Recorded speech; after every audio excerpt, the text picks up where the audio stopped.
Hi అండి. బ్రేక్‌ఫాస్ట్‌లో ఏ recipe prepare చేయాలో అర్థం కానప్పుడు ఒకసారి సింపుల్‌గా ఇలా బందోస ప్రిపేర్ చేసుకోండి. అయితే రెసిపీలోకి వెళ్ళబోయే ముందు మీతో ఒక టిప్ షేర్ చేసుకుంటాను. స్టెయిన్‌లెస్ స్టీల్ తడకా ప్యాన్ అయితే ఈ రెసిపీకి అవాయిడ్ చేయండి. ప్యాన్‌కి స్టిక్ అవుతూ ఉంటుంది దోస అనేది. ఇప్పుడు ఒక బౌల్ తీసుకొని ఒక కప్పు ఉప్మా రవ్వ, ముప్పావు కప్పు పెరుగు, హాఫ్ కప్ వాటర్ యాడ్ చేసుకుంటున్నాను. ఇప్పుడు ఒక విస్కర్ తీసుకొని ఇదంతా బాగా మిక్స్ అయ్యేలా కలుపుకోవాలి. దీన్ని ఒక 10 మినిట్స్ పాటు మూత పెట్టుకొని పక్కన పెట్టుకోవాలి. 10 మినిట్స్ తర్వాత మూత తీసి ఇదంతా ఒకసారి బాగా మిక్స్ చేసుకొని ఒక మిక్సీ జార్ తీసుకొని మనం నానబెట్టుకున్న ఉప్మా రవ్వని యాడ్ చేస్తున్నాను. ఇదంతా బాగా మెత్తగా గ్రైండ్ చేసుకోవాలి.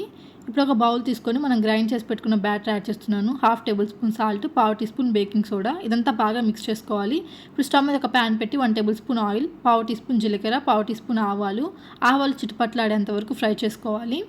ఆనియన్, కొంచెం కరివేపాకు, ఇదంతా ఒక 2 మినిట్స్ పాటు లో ఫ్లేమ్లోనే ఫ్రై చేసుకోవాలి. ఇప్పుడు మనం ప్రిపేర్ చేసి పెట్టుకున్న బ్యాటర్లోకి ఈ ఫ్రై చేసుకున్న ఆనియన్స్ యాడ్ చేస్తున్నాను. ఇదంతా బాగా మిక్స్ చేసుకోవాలి. ఇప్పుడు స్టవ్ మీద ఒక తడకా ప్యాన్ పెట్టుకొని 1 టేబుల్ స్పూన్ ఆయిల్ యాడ్ చేస్తున్నాను. ఆయిల్ హీట్ అయిన తర్వాత 2 గంటల పిండి యాడ్ చేస్తున్నాను. దీన్ని 2 మినిట్స్ మూత పెట్టుకొని కుక్ చేసుకున్న తర్వాత 2 మినిట్స్ తర్వాత ఫ్లిప్ చేసుకొని మళ్ళీ మూత పెట్టుకొని ఇంకో 2 మినిట్స్ కుక్ చేసుకోవాలి.